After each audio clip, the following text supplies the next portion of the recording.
My name is Melissa. I've been doing martial arts since I was 6 years old, and I loved it ever since. And once I was about 9, I reached purple belt, and I just suddenly lost interest in it. So I quit and I started doing basketball.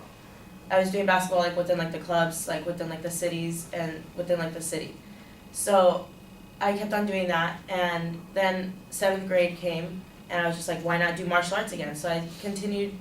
I came back and I picked up where I left off at purple belt.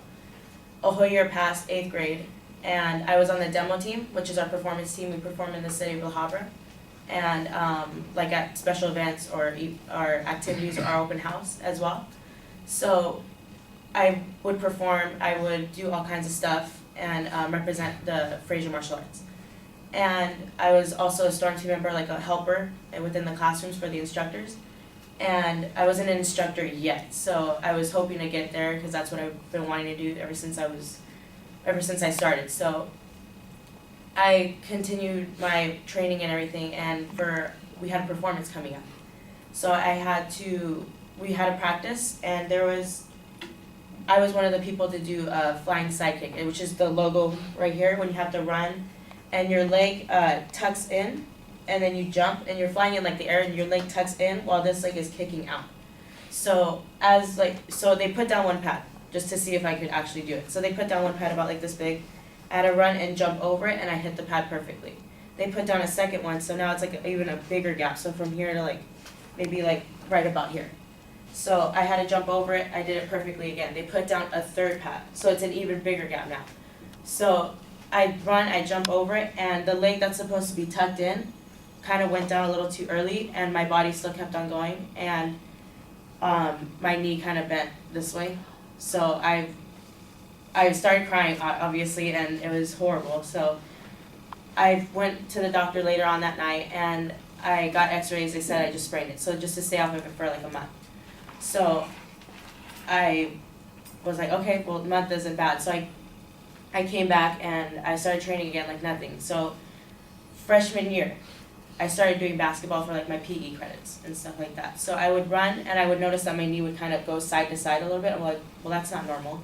So I went to the doctor, got an MRI, and they just walked in and told me, oh, you need to have surgery.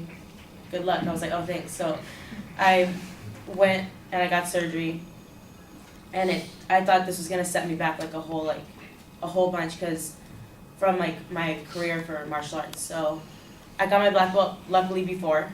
And a whole year of recovery, and I went through a whole year of recovery doing basketball.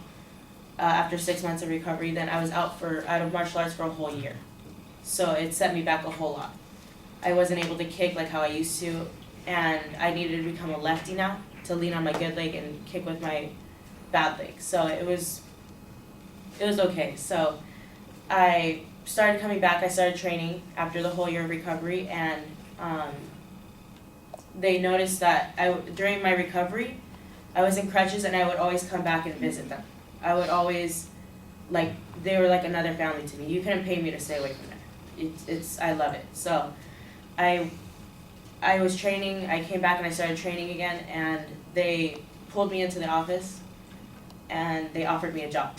I didn't have to apply for it. They offered me the job. So, because they saw that how determined I was to come back, they saw that I wanted this. So they offered me the job. I started crying and everything. I was oh my God.